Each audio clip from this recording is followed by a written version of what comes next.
মা যদি পুষ্টিহীনতায় ভোগে তখন এই ব্রেস্ট মিল্ক শিশুকে যে প্রোটেকশন দেওয়ার কথা ছিল সেই প্রোটেকশনটা দেয় না। মিজলসে প্রথম বাচ্চা মারা যায় আমার মনে হয় মার্চ মাসের 16 তারিখের দিকে।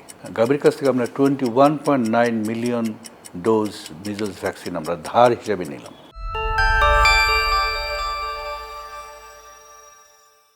432 শিশু মারা গিয়েছে সত্য, কিন্তু এই সবগুলো হামের কারণে মারা গিয়েছে কিনা আমরা বলতে পারি না, কারণ confirmed death due to measles এটা আমি গতকাল পর্যন্ত জানি যে 70টা মতো, যেগুলো পরীক্ষা নিরীক্ষা করা হয়েছে এবং কনফার্ম করা হয়েছে এটা মিজলস ভাইরাসের কারণেই মারা গেছে। আরেকটা কথা হলো যে মিজলস কমপ্লিকেশন নিয়ে আসে, কিন্তু যখন একটা শিশু মৃত্যুবরণ করে তখন the final cause of death হলো নিউমোনিয়া। তো নিউমোনিয়া দুইভাবে হতে পারে, একটা হতে পারে ভাইরাল কজ, এক্ষেত্রে মিজলস ভাইরাসের জন্য নিউমোনিয়া হতে পারে, আরেকটা হলো ব্যাকটেরিয়াল কজ, ব্যাকটেরিয়ার জন্য নিউমোনিয়া হতে পারে। আমি আগেও বলেছি যে আমাদের দেশে যে মায়ের পুষ্টি অবস্থা, ম্যাটারনাল ম্যালনিউট্রিশন, এইটাকে আমার মনে হয় যে আমরা ঠিক সঠিকভাবে এই অ্যানালিসিসটা করছি না। কারণ যেটা হয়ে থাকে, মায়ের কাছ থেকে অ্যান্টিবডি বাচ্চার শরীরে যায় প্রথম 6 মাস, এবং অ্যান্টিবডি মিজলস অ্যাগেনস্টে এটা যায় থ্রু ব্রেস্ট মিল্ক। এখন মা যদি নিজেই অ্যান্টিবডি তার শরীরে না থাকে, তার শরীরে যদি ভাইটামিন এ সঠিকভাবে না থাকে, মা যদি পুষ্টিহীনতায় ভোগে, তখন এই ব্রেস্ট মিল্ক শিশুকে যে প্রোটেকশন দেওয়ার কথা ছিল সেই প্রোটেকশনটা দেয় না। এবং আমার মনে হচ্ছে এইটা এবার যে আমরা মিজলসের outbreak, it is combination of several factor. একটা ফ্যাক্টরতে আমরা অনেকবার বলেছি যে vaccination, measles rubella vaccination campaign, এটা 2020-21 যেটা হয়েছিল তখন কোভিড ছিল, এবং কোভিডের সময় এন্টায়ার সিস্টেম ডিসরাপ্টেড ছিল। তখন আমি মনে করি যে তখন এই ভ্যাকসিনেশন কাভারেজ যেটা আমরা দেখছি বইপত্রে, প্রকৃত কাভারেজের চাইতে অনেক কম ছিল। আর তারপরের যে রাউন্ড 2024-25 রাউন্ডটা হওয়ার কথা ছিল সেটা একেবারেই হয়নি। হ্যাঁ, এটা ছিল সরকারের অদূরদর্শিতা, ভ্যাকসিন ছিল না দেশে। হ্যাঁ, ফিল্ড লেভেলে মাঠকর্মীদের মধ্যে একটা অসন্তোষ ছিল, এবং বিভিন্ন কারণে টাকার অভাবে তারা ওই ভ্যাকসিনেশন ক্যাম্পেইন করতে পারেনি। যার ফলে আজকে যাদের মিজলস হচ্ছে তাদের একটা হলো যে তাদের ভ্যাকসিনেশনের মাধ্যমে যে প্রোটেকশনটা পাওয়ার কথা ছিল সেটা তারা পায়নি। দ্বিতীয় কারণ হলো মায়ের কাছ থেকে যে অ্যান্টিবডিটা পাওয়ার কথা ছিল ম্যাটারনাল ম্যালনিউট্রিশনের জন্য, সেই অ্যান্টিবডি বা অন্য ভাইটামিন এ ফর এক্সাম্পল এগুলো পায়নি। আর তৃতীয় কারণ হলো বাচ্চা নিজেই ম্যালনিউট্রিশনে ভুগছে। আমি যতগুলো মিজলস কেস দেখেছি তার অলমোস্ট অল বাচ্চা they have been suffering from some degree of malnutrition. So to me it's a combination of 3 factors যার জন্য আজকে আমরা মিজলস এরকম আউটব্রেক দেখছি বাংলাদেশে। It is an example global স্ট্যান্ডার্ডেই। আমি কোনো দেশের কথা জানি না যারা প্রথমত 2 সপ্তাহ থেকে 3 সপ্তাহের মধ্যে সিদ্ধান্ত গ্রহণ করে ন্যাশন ওয়াইড ভ্যাকসিনেশন ক্যাম্পেইন শুরু করে এমার্জেন্সিভাবে শুরু করতে পারে। এইটা আমাদের একটা বিশাল পাবলিক হেলথ সাকসেস। এই সাকসেসটা আমরা পেয়েছি সবার এফোর্ট একসাথে করার মাধ্যমে। সরকার, রাজনৈতিক দল, মিডিয়া কর্মী, সমাজসেবক, গ্রামের সাধারণ জনগণ সবাই তাদের হাত এক জায়গায় এনেছে। হ্যাঁ, যার জন্য আমরা দ্রুত মিজলস ক্যাম্পেইন, ভ্যাকসিনেশন ক্যাম্পেইন শুরু করতে পেরেছি।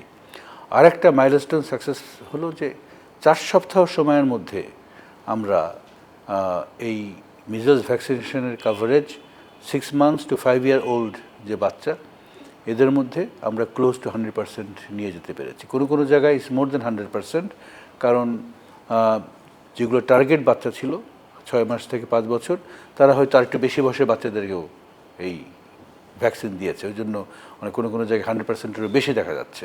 কিন্তু at any standard this is a enormous public health success. খুবই প্রোঅ্যাক্টিভ সম্পৃক্ততা ছিল। বিশেষ করে আমি ইউনিসেফের কথা বলবো, তারপরে গাভি, দ্য ভ্যাকসিন অ্যালায়েন্স, এবং এশিয়ান ডেভেলপমেন্ট ব্যাংক, তাদের অর্থ এখানে ছিল, এবং WHO টেকনিক্যাল কিছু গাইডেন্স ছিল। আমরা যখন আমাদের দেশে মিজলসে প্রথম বাচ্চা মারা যায় আমার মনে হয় মার্চ মাসের 16 তারিখের দিকে প্রথম ডেথ আমাদের রিপোর্টেড হয় বা সাসপেক্টেড মিজলস, এবং তারপর থেকেই আমরা কাজ শুরু করি।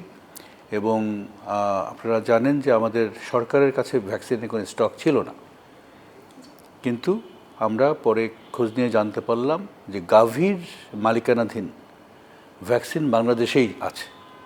তখন গাভির সাথে আমরা নেগোশিয়েট করলাম। ইউনিসেফ একটা ইম্পর্ট্যান্ট ভূমিকা পালন করেছে এই নেগোসিয়েশনে। গাভির কাছ থেকে আমরা 21.9 মিলিয়ন ডোজ মিজলস ভ্যাকসিন আমরা ধার হিসেবে নিলাম, একটা শর্তে যে আমরা এই ভ্যাকসিনটা আবার ফেরত দেবো গাভিকে। কারণ গাভি বাংলাদেশ সরকারের সাথে কাজ করবে আগামী জুন জুলাইতে রুটিন যে ভ্যাকসিনেশন ক্যাম্পেইন, এবং এই জন্য এই ভ্যাকসিনগুলো তারা মজুদ রেখেছিল এবং সেইটাই আমরা করেছি। আমরা 21.9 মিলিয়ন ভ্যাকসিন আমরা ডোজ আমরা ধার নিয়েছি, যেটা নিয়ে আমরা আমার এমার্জেন্সি ভ্যাকসিনেশন ক্যাম্পেইন শুরু করেছি। এবং তারপরে এশিয়ান ডেভেলপমেন্ট ব্যাংকের অর্থ সাহায্যে এবং ইউনিসেফ এখানে কাজ করেছে প্রকিউরমেন্ট এজেন্ট হিসাবে, হ্যাঁ, তাদের মাধ্যমে মাত্র 3 সপ্তাহে, এটাও একটা ইউনিসেফ এবং আমি বলবো যে ওদের একটা বড় সাকসেস, ওরা মাত্র 3 সপ্তাহে কোপেনহেগেন ওদের সাপ্লাই ডিভিশনের মাধ্যমে বাংলাদেশে ভ্যাকসিনেশনের প্রথম চালান নিয়ে এসেছে, হ্যাঁ, যেটা এখন বাংলাদেশে আছে এবং এই চালান এবং আরও চালান আসবে। এগুলোর মাধ্যমে আমরা গাভির যে ভ্যাকসিনটা আমরা ধার নিয়েছিলাম সেটা আমরা শোধ করে দিচ্ছি। একটা অ্যাম্বিশন ছিল, একসময় শুনেছি যে 2025 সালের মধ্যে বাংলাদেশকে হাম মুক্ত হিসেবে ডিক্লেয়ার করা হবে, কিন্তু আমার মনে হয় যে গ্লোবালি ফিউ থিংস ওয়েন্ট রং।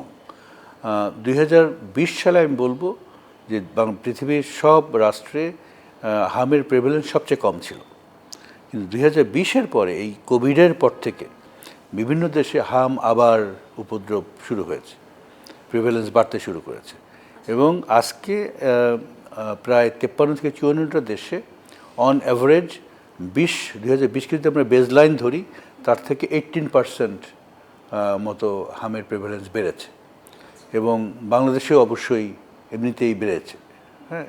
কিন্তু এটা নট টু দ্য এক্সটেন্ট যে আজকে আমরা যে হামের প্রাদুর্ভাব বাংলাদেশে দেখলাম গত কয়েক সপ্তাহ ধরে, এতটা বাড়ার কথা না। এটা বাংলাদেশে বেশি বেড়েছে, যেসব কারণ সেগুলো আমি পূর্বেই বলেছি, ওই কারণগুলোর জন্য বেশি বেড়েছে বাংলাদেশে। এগুলো তো তদন্তর তো তেমন কিছু নাই, এটা তো রেকর্ডেড। আমরা সবাই জানি যে 2024-25-এ যে মিজলস রুবেলার ভ্যাকসিনেশন ক্যাম্পেইন হওয়ার কথা ছিল সেটা হয়নি, হ্যাঁ, এটা তো সবাই জানে, খুবই পরিষ্কার।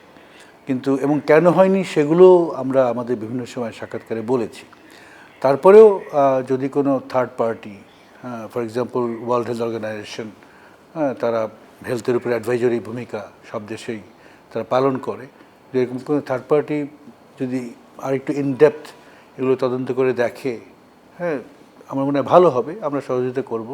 এতে করে জনগণ আরও ইন্ডিপেন্ডেন্ট সোর্স থেকে জানতে পারবে যে আমাদের ফেইলিওরটা কোথায় ছিল, আর ইন মুভিং ফরওয়ার্ড আমরা এই ফেইলিওর থেকে কী শিখলাম, যাতে করে ভবিষ্যতে এই ধরনের একটা অবস্থা আমাদের মতো দেশে পরিস্থিতির মধ্যে আমাদের পড়তে না হয়। আমরা তো ভ্যাকসিনেশন ক্যাম্পেইন শুরু করলাম 5ই এপ্রিল, ক্যাম্পেইন এখনও চলছে, এটা 20 তারিখে শেষ হয়ে যাবে।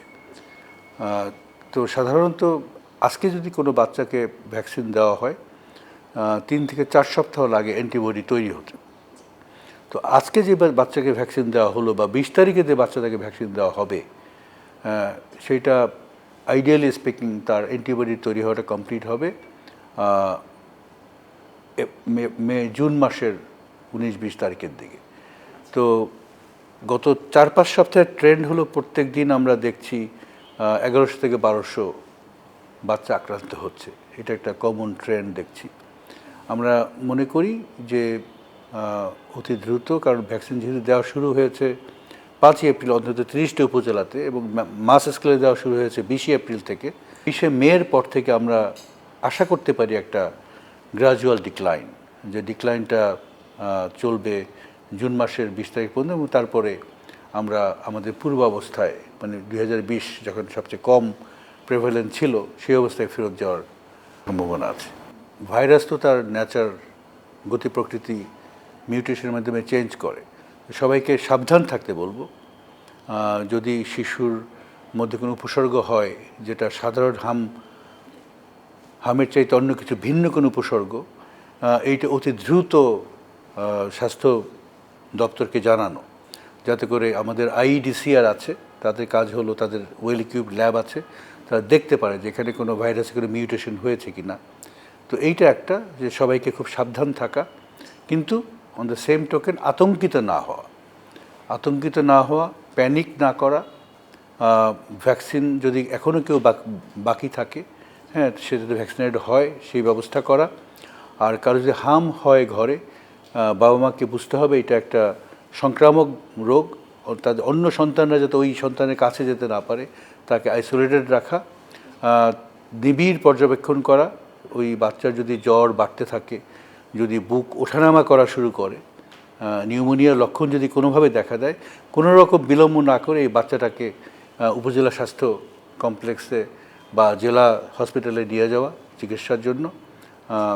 যদি আমরা দেরি করি, যদি আমরা শেষ পর্যন্ত অপেক্ষা করি বাচ্চাকে নিয়ে ঘরের মধ্যে, এবং একেবারে শেষ পর্যায়ে যদি হাসপাতালে যাই, তখন অনেক সময় দেখা যায় যে এই বাচ্চার জীবন রক্ষা করা খুব দূরেও হয়ে যায় ডাক্তারদের পক্ষে।